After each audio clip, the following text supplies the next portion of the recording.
magaalada Danhaaq ee xarunta siyaasadda dalka Netherland waxaa 23 Oktoobar ee sanadkan lagu qabtay xaflad si weyn loo soo agaasimay looguna dabaaldegayay sanad guuradii 20aad ee ka soo wareegatay markii la aasaasay dalada ay ku midaysan yihiin badi ururada Soomaalida ee ka dhisan dalkan. xafladan xuska 20 guurada Efsan waxaa ka soo qayb galay madaxda ururada xubnaha ka iyo mas'uuliyiin ka socotay hay'adaha Netherlandeska ee ka shaqeeya arrimaha horumarinta bulshada iyo marsharaf kale oo xafladaasi lagu casumay. waxaa sidoo kale ka soo qayb galay mas'uuliyiin ka socotay safaaradda Soomaalida ee wadamada Benelux. munaasabadana xuska 20 guurada Efsan waxaa barbar socday aqoon iswadaarsi loo qabtay ka soo qaybgalayaasha oo loo qaybiyay iyagu 4 koox waxaana mowduucyada laga dooday ay kala ahaayeen dhibaatada xagjirnimada, qoyska iyo barbaarinta toosan ee ubadka, doorka qurba joogta ee horumarinta dalka iyo dhibaatooyinka caafimaad xumada. markii uu dhamaaday aqoon iswaasigaasi ayaa waxa koox walba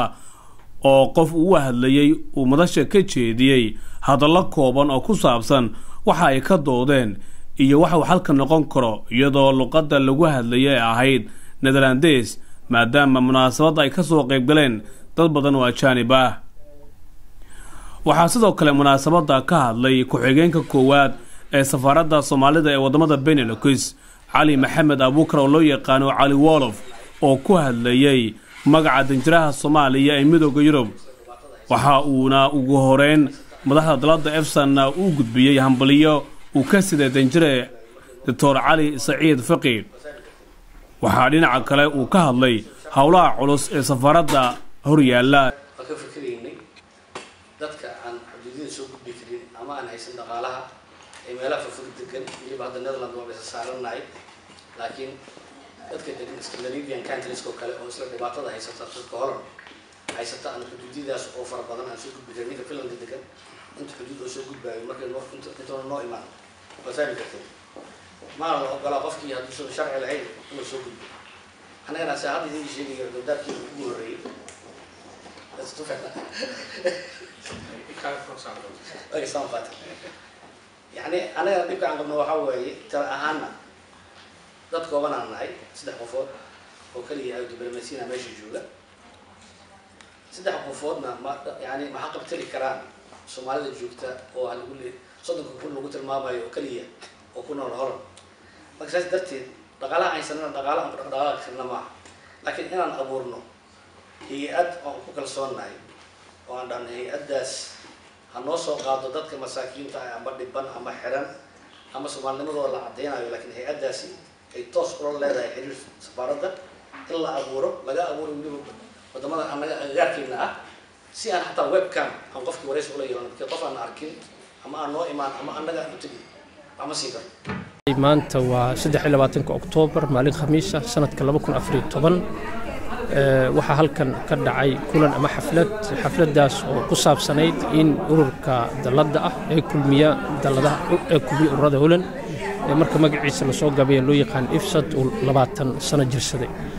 ururku waxa la aasaasay 20 sano ka hor sida aad ogtahay dadka Soomaalida wadanka waxay yimaadeen sanadii 90meeyadii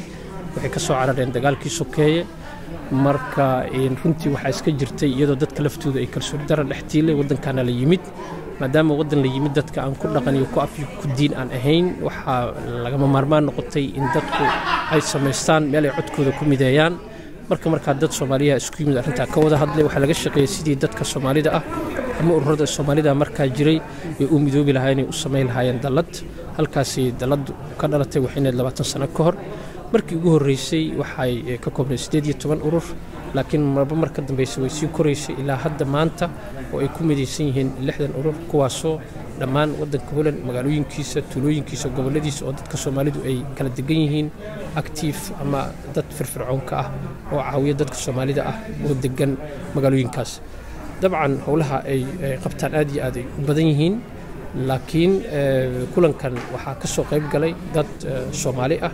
oo ka socda ururada dad kale oo Soomaali ah oo dhergarada iyaga laftooda arrimaha Soomaalida si fiican ula socdo wadanka wax ku bartay ama dad practical iyagu dadka ku dhex jiro caawiye iyo dad kale oo cadaan ah oo hay'ado aad u fara badan oo iyaguna waxyaabo kala duwan ka shaqeeya haday noqon lahayd caafimaadka haday noqon lahayd waxbarashada haday noqon lahayd xagga participationka barashada afka dadkaas oo ah dad iyaga laftooda ama hay'adaha dadka Soomaalida ay ku xiran yihiin oo caawiya waxa kale oo ka soo qayb galay madax ka socotay wasaaradda kala duwan oo ay kamid ahaayeen wasaaradda arrimaha socialka wasaaradda arrimaha dibadda wasaaradda caafimaadka runtii iyo hay'ado fara badan oo aan la soo koobi karin marka waxay maalin aad iyo aad u qurux badan waxa kale oo halkan lagu sameeyay workshops oo kala duwan oo ku saabsan waxyaabo kala duwan oo laga hadlayay tusaale ahaan dadka diasporada ama qurba joogta ah roolka ay ka qaadan karaan dib u dhiska wadankii waxa kale oo laga hadlay arrimaha caafimaadka iyo Soomaalida wadankan maadaama wadankii aan ka nimid institutionada caafimaadka wadanka sidii u kala duwan yihiin laftigooda sidii dadku halkan uga faa'iideysan karaan waxa laga hadlay xagga tarbiyadda carruurta oo saad ogtahaba dadka Soomaalida ah runtii dhibaatooyin mararka qaarkood ka haystaan ama la soo dirsaan maadaama wadankii aan ka nimid iyo wadankan aad u kala duwan xagga dhaqanka afka diinta carruurta laftooda sidii si wanaagsan loo tarbiyeyn lahaa iyagoo dhaqankooda iyo afkooda haysta una noqon lahayn wadankan taa lafteeda waa laga hadlay waxa kale oo laga hadlay arrimo kale oo iyaguna muhiim ah oo ogtahay hadda in actualiyiin oo ah arrimaha radicalism-ka ama radicalism ama ah in dadku ay aadaan wadamada dagaaladu ay ka socdaan oo hadda waqtiga xaadirka sida Suuriya iyo Ciraaq taa lafteeda waa la soo qaaday waa laga hadlay in waalidka Soomaalida ah lagu wargeliyo sidii ay carruurtooda waxay ku mashquulsan yihiin ula socon lahaayeen oo marka uga warqabaan taa lafteeda waa laga hadlay waa laga dooday ugu dambeyntiina wixii laga dooday halkan ayaa lagu soo wada bandhigay marka waxaa waay guul baan gaarnay waxaana jeclahay maanta meeshan ka taaganahay 20 sano 20 ka soo socona in ay nagala wareegaan dhalinyarada gaar ahaan inta macnaa ama ku dhalatay ama ku kortay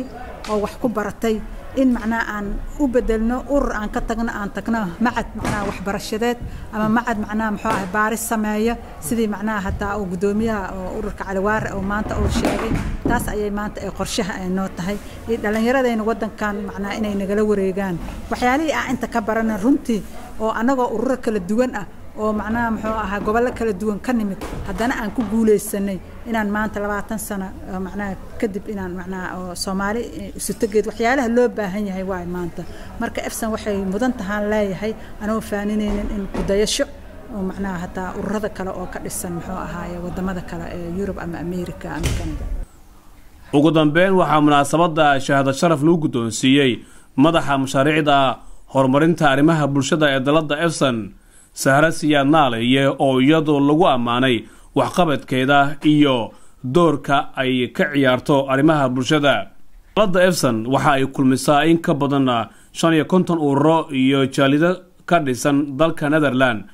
iyadoo la asaasay sanadkii 1994 waxaana hoggaanka dalada isku soo badbedelay madax kala duwan oo lagu xasuusto waxqabad ku aadan u dhaqaaqida arrimaha Soomaalida ee ku dhaqan dalka Netherland. Maxamed Cabdi Faarax TV Kalsan magaalada Den Haag Netherland.